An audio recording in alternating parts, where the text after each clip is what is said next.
আসসালামু আলাইকুম, আমি ইয়াসমিন। আজকে আমি বানাবো গরুর মাংসের ভুনা বানাবো পারফেক্টলি ভাবে। তো এখানে আমি 1 কেজির কম হবে একটু। তো আমি হাড় এবং মাংস দুটোই মিলিয়ে নিয়েছি। আপনারা আপনাদের পরিবার সদস্য অনুযায়ী মাংস নিয়ে নেবেন। তো কথা না বাড়িয়ে শুরু করি। প্রথমে আমি এখানে আদা রসুন বাটা দিব। আদা রসুন বাটা এবং একসাথে নিয়েছি জিরা ধনিয়া বাটা আর পেঁয়াজ কুচি নিয়েছি 10-12টা ফালি করে নিয়েছি। এখন মরিচ গুঁড়ো দিব। আপনারা কেমন ঝাল খাবেন সেই অনুযায়ী ঝাল দিয়ে দিবেন। আমি এখানে 3 চামচ দিব। হলুদ দিব, লবণ,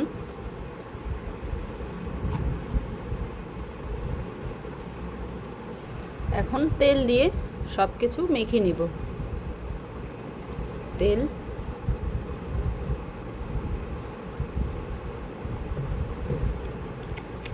এখন ভালোভাবে মাংসর সাথে মশলার সাথে ভালোভাবে মিক্সড করব।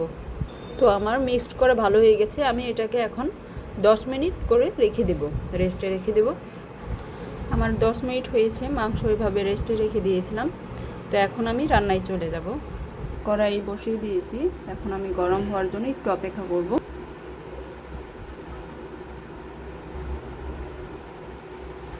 পেঁয়াজ কুচি দিয়ে দিব। আমি 2টা পেঁয়াজ কুচি করেছি, আমি এভাবে দিয়ে হালকা একটু ভেজে নিব। এখন আমি যে মাংসটা ম্যারিনেট করে রেখেছিলাম এখন আমি দিয়ে দিব।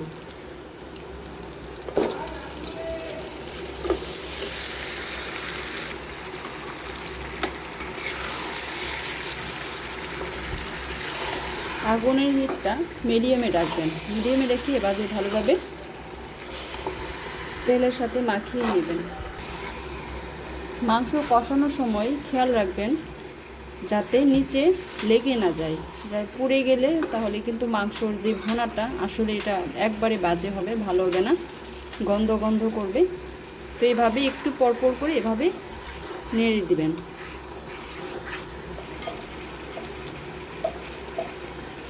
যে পাত্রে আমি মাংসটাকে ম্যারিনেট করেছিলাম তো সেখানে একটু মশলা ছিল, তো আমি এটাকে সামান্য একটু পানি দিয়ে এভাবে করে দিয়ে দেব।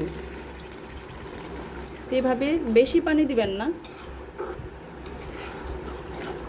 তো এইভাবে করে একটু সময় নিয়ে মাংসটা ভালোভাবে কষিয়ে নিলে আপনার মাংসটা একবার পারফেক্টলি হবে এবং ভিতর থেকে বাইরে পর্যন্ত ভালোভাবে মশলাটাও ঢুকে যাবে। তো আমি এভাবে করে আস্তে আস্তে করে একটু একটু করে কষিয়ে নিব।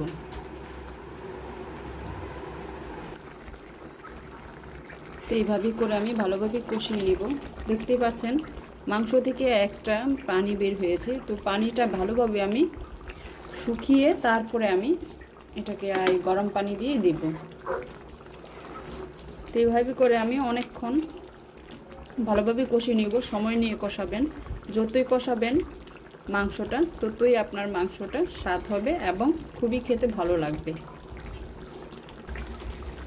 এখন আমি গরম মশলাটি দিব। এখানে আমি দারচিনি, এলাচি, তেজপাতা, গোলমরিচ, লং সব কিছু একসাথেই গুঁড়ো করে নিয়েছি। তো আমি সম্পূর্ণ দিব না, আমি অর্ধেক দিব আর বাকিটা আমি লাস্টে দিয়ে দিব।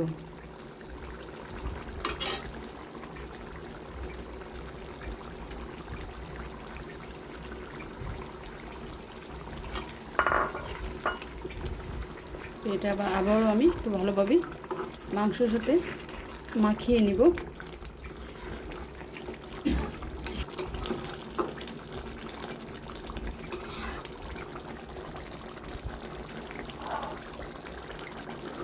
তো ঢাকনা দিয়ে আমি এখন ঢেকে এভাবে কষিয়ে নিব ভালোভাবে। তো আবারও আমি এখন ভালোভাবে আবারও করে নেড়ে দেব, তা না হলে নিচে লেগে যাবে। এভাবে করে আলতোভাবে সময় নিয়ে এভাবে। তো এইভাবেই করে আমি আর কিছুক্ষণ কষিয়ে নিব।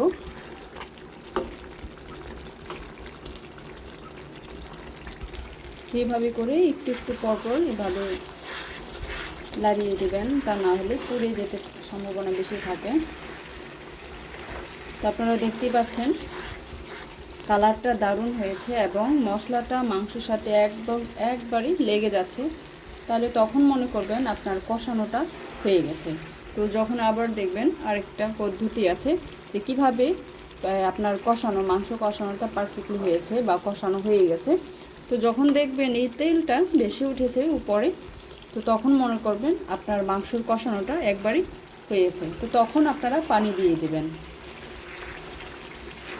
তো এখানে আমি এখন গরম পানি দিয়ে দিব। তো ভুলেও ঠান্ডা পানি দিতে যাবেন না, গরম পানি দিবেন। এখন আমি গরম পানি দিব। আপনারা কেমন ঝোল রাখবেন সেই হিসেবে আপনারা পানি দিয়ে দিবেন। তো আমি যত মাখা মাখা করব, তো এখানে বেশি আমি পানি দিব না। আবার আলতোভাবে আমি এভাবে ভালোভাবে করে নিব, লাড়িয়ে নিব।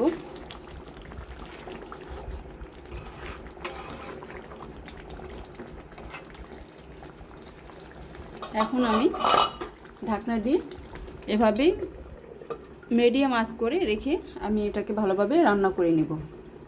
তো আমার এটা দেখি আমি কি অবস্থা হয়েছে এখন।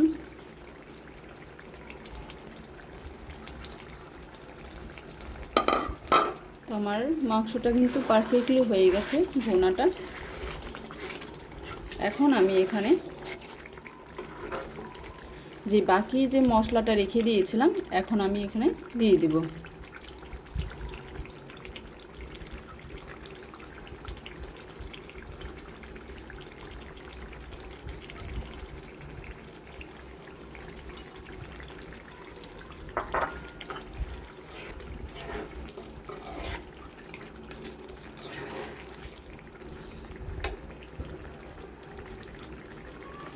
কাঁচামরিচ দিয়ে দিব। তো কাঁচামরিচ যে ফ্লেভার যে থাকে ওইটা আসলে মাংসতে অ্যাডজাস্ট হয়ে খুবই দারুণ হবে। তো এইভাবে করে আমি আর 5 মিনিট করে রেখে দিয়ে তারপর আমি আপনাদের পরিবেশন করে দেখাবো। আবার 5 মিনিট ধরে এভাবে আমি রেখে দিব। তো আমার 5 মিনিট হয়েছে, এখন আমি দেখব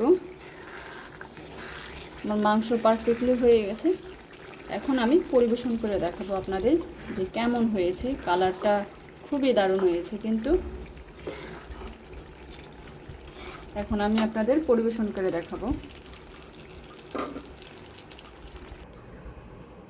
তো আমার অবশেষে শেষ হয়েছে আমার মাংস ভুনাটা। তো দেখতে পাচ্ছেন খুবই দারুণ হয়েছে, মজাদার। তো এইভাবে করে আপনারাও তৈরি করে খাবেন আমি যেভাবে রান্না করেছি। তো প্রথম থেকে শেষ পর্যন্ত যেভাবে মশলাটা দিয়েছি পারফেক্টলিভাবে, তো এইভাবেই যদি আপনারা এইভাবে করে রান্না করেন তো অবশ্যই আমার মতো করেই হবে। তো ভালো লাগলে অবশ্যই ট্রাই করবেন। তো ভালো থাকবেন, সুস্থ থাকবেন। আজকের জন্য বিদায় নিচ্ছি। আল্লাহ হাফেজ।